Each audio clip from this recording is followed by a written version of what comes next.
Drove a taxicab all my life, and tonight I was on a 6 to 6 shift like usual. I drove nights almost all my life, 12-hour shifts. And the night was about half over, and I was at the Greyhound. Greyhound was always, it was kind of hit and miss. Sometimes you get a bunch of little worthless runs. Sometimes you get real good out-of-town runs, and it's the only way you really made any money. And it was raining, and this tall, skinny guy walks up to my taxi cab, and I usually have the doors locked, and that way if I don't want to haul somebody, they ain't got no money. We're talking outside. He's there outside of the cab, not inside the cab talking. Well, anyway, he's jerking on the door, upset, and telling me, yelling, let him in. I let him in. He was showing me he had money. But anyway, he wants to go about 100, 110 miles, maybe farther out of town to another small city. And it was raining, light rain. I really didn't want to go, and I told him 25, 30 higher than it really was, because that way most people try to bargain you down, and that way then you get a fair price out of them if you did give them a $25 break. And he didn't try to bargain or nothing. He just paid me up front, and he said, go, real hateful, kind of smart aleck like, but it was still quite a bit of money. And he had it was like I said, it was raining, light rain. He had a full-length coat on. It wasn't cold, but it was raining a little bit, and it looked like Wyatt Earp in a way, long coat. He's creepy looking, sunk-in face, about 35 years old, tall and skinny. He had an old round hat on like Billy Jack. If anybody remember Billy Jack, he had kind of like a round looking hat on, and he looked kind of weather beaten, and he looked like a murderer to me. He stared out the window practically all the way there. Window down, rain coming in, light rain coming in. I could see he was getting wet. I tried to talk to him, just keep him, see what he's up to. He wouldn't answer me. He ignored me.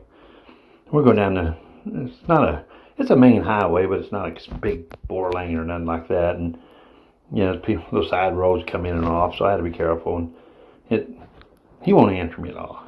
That just added to the fear I was getting murdered.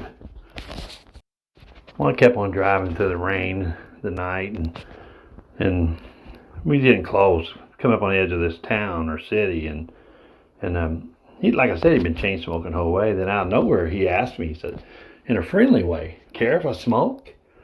Even though he smoked the whole way there.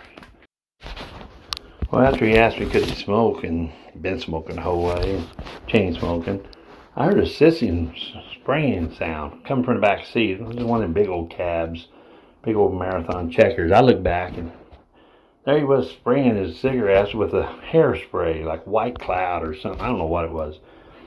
Just spray everywhere. It smelled real bad. And he had a hard time keeping it lit, but he kept trying, but he was a lot talkative after he got it lit.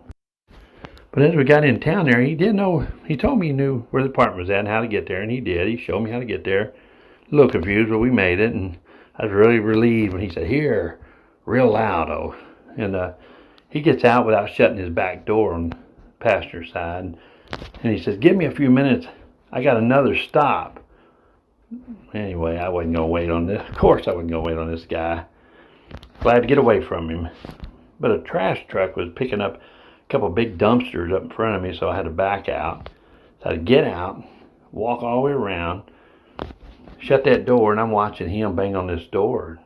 I mean, he's banging and yelling, and they won't let him in. They're telling him, they're yelling, somebody's yelling at the back, you got out the window, you got the wrong house, like, cussing him. As I was running around the cab, shut the door, I'm getting back, it's raining a little bit, and I hear him still hollering Carl, but he ain't talking to me, he's hollering to his people, and banging on the door. But when I start backing out, he spotted me leaving, and he's running after the cab, and he's yelling, Carl, you SOB, same thing with hollering at those people.